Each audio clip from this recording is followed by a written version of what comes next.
Welcome to the Deep Dive. Today, we're tackling a really big shift in business, how sales strategy has totally transformed. Yeah, it's a huge one. For ages, sales felt like this separate thing, Yeah. all about the aggressive hard sell. Right, transactional. Exactly.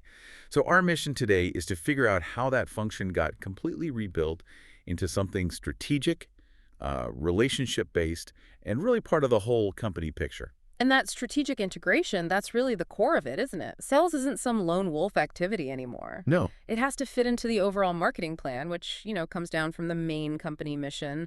If those pieces don't line up, well, things go wrong. We're going to look at how those big external forces, demographics, the economy, and crucially technology, really forced companies' hands on this, made them rethink what a salesperson even does. It reminds me of that Yogi Berra quote, you got to be very careful if you don't know where you're going because you might not get there. Ah, perfect.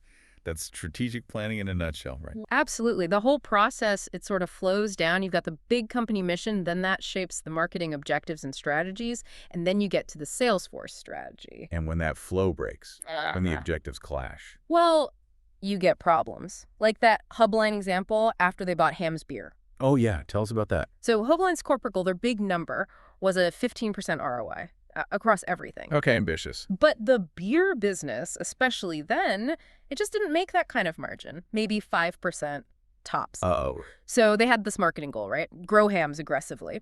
But it was running headfirst into a financial objective, the 15% ROI, that was basically impossible for beer. They were chasing two opposite things. Exactly. It just couldn't work. So that kind of real-world mess really sets the stage.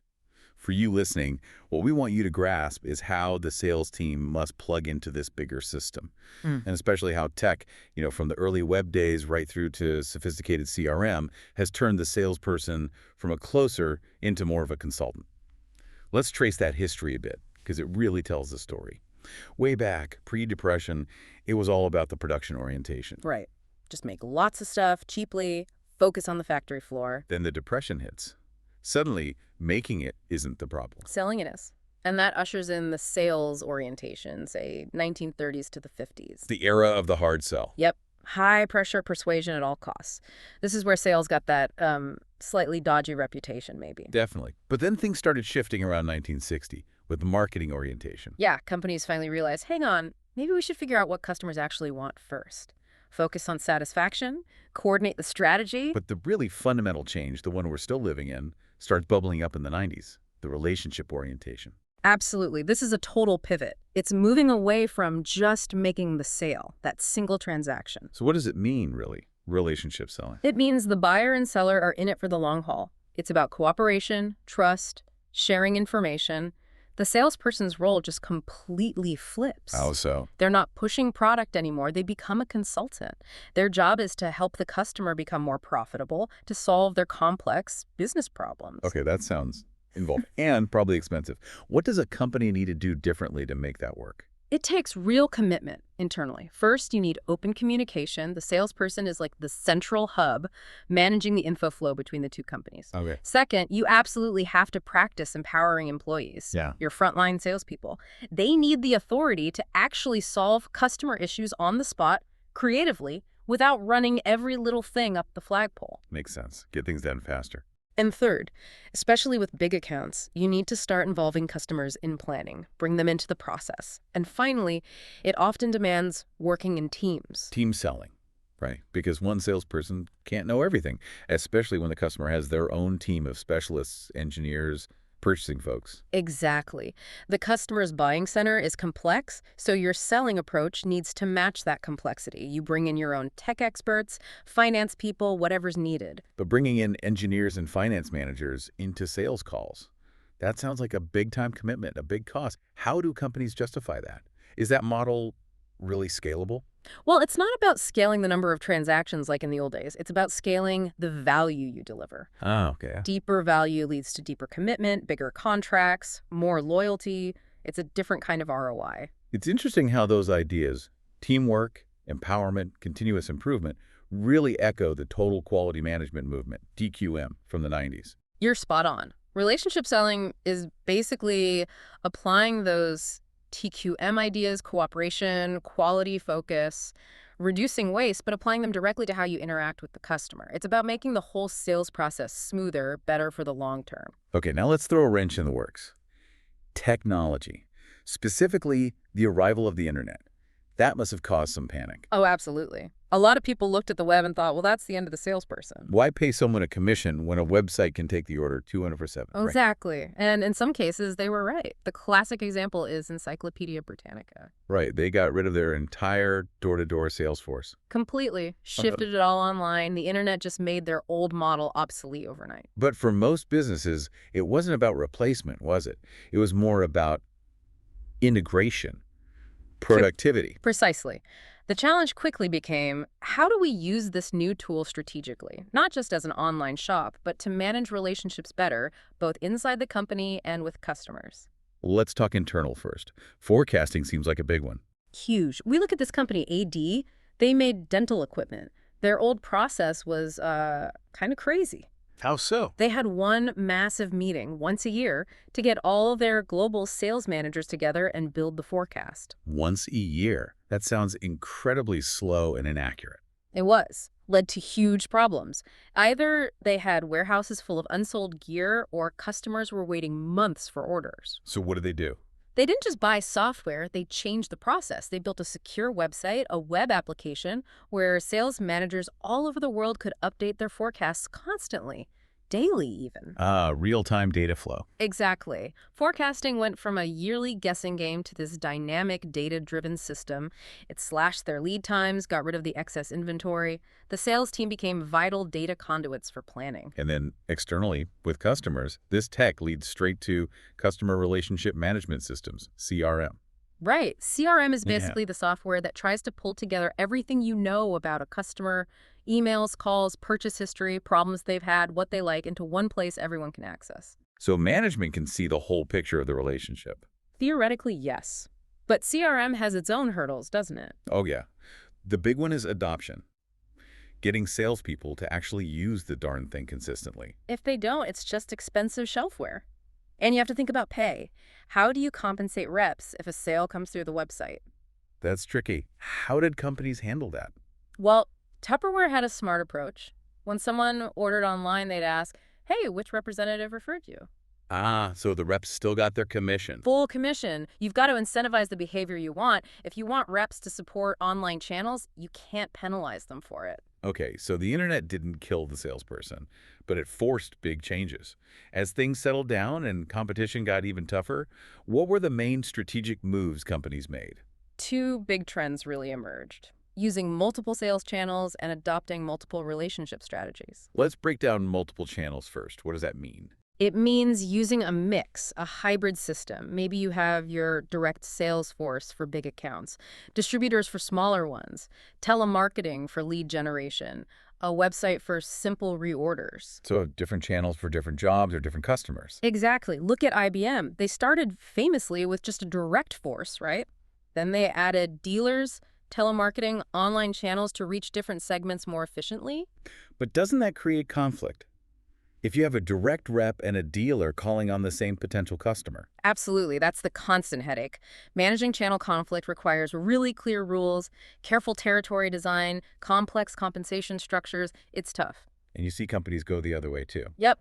Apple started mainly with dealers, but then they added their own direct sales force, partly to handle large business and education deals, and partly to, maintain more control over the brand and margins. It's all about finding the right mix for your market. Okay, so that's channels. What about the second adaptation? Multiple relationship strategies. This is about realizing you don't need or want the same depth of relationship with every single customer. You segment them. So distinguishing between, say, transaction selling and consultative selling. Precisely. At one end, you have transaction selling. It's quick, efficient, low cost, minimal follow-up. Think simple reorders, maybe smaller customers, or customers who just aren't interested in extra services. They just want the product. Makes sense. And the other end? That's consultative selling. High touch, high value. It demands deep knowledge of the customer's business, often involves that team selling we talked about. The goal is to find complex problems and engineer custom solutions that really benefit both sides. Can you give us an example of a company doing this segmentation well? Sure. Air-Equip, they sell fluid power components like hoses and fittings. For their small distributors who just need parts quickly, they use phone-based transaction selling. Fast, easy, no fuss. But for their large distributors, they send out salespeople for frequent consultative visits. They don't just take orders, they act like business partners, maybe offering market research data, helping the distributor plan inventory. It's much deeper. So the strategy fits the customer's needs and potential. Exactly. And crucially, it often depends on the customer's culture, not just their size. Microsoft is interesting here. They actually have transactional relationships with some of their biggest national accounts. Really? Why? Because those specific companies just don't want deep consultative partnerships with vendors. They prefer to keep suppliers at arm's length. So, Microsoft adapts. The sales strategy has to match how the customer wants to buy.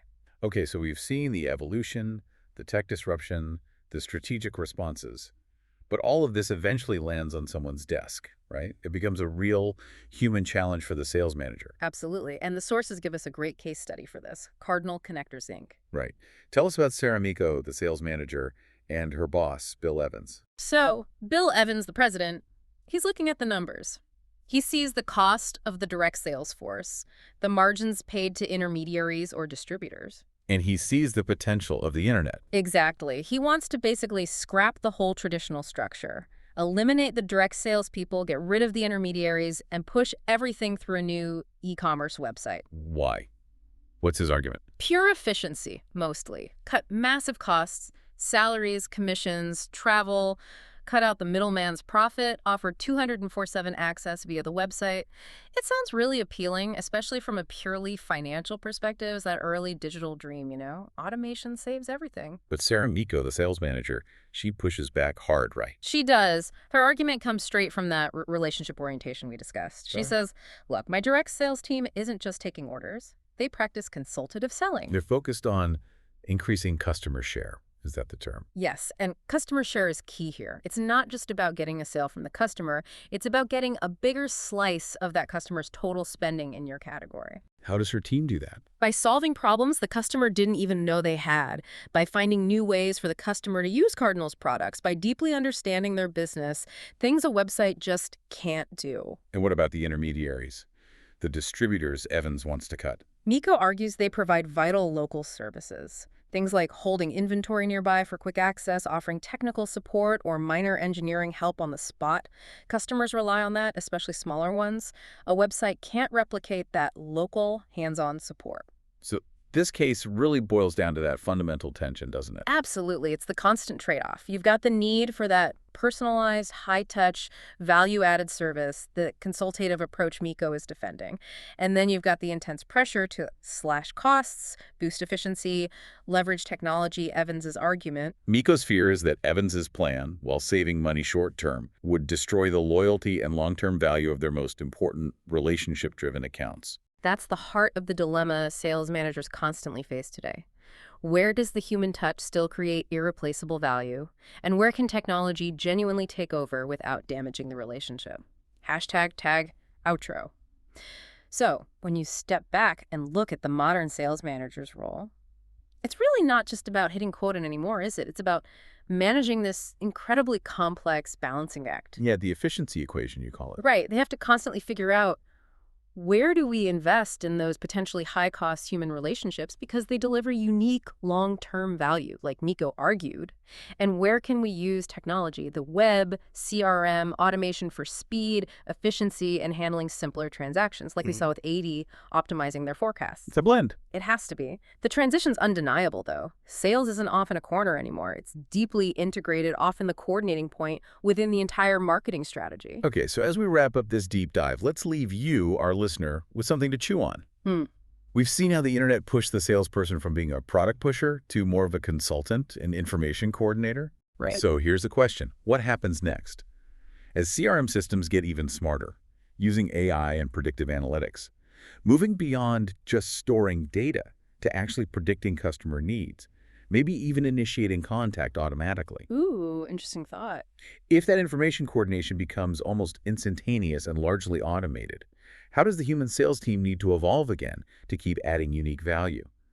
Where does that relationship consultant focus when the algorithm might already know what the customer needs, possibly before the customer even realizes it themselves? What's the next strategic role?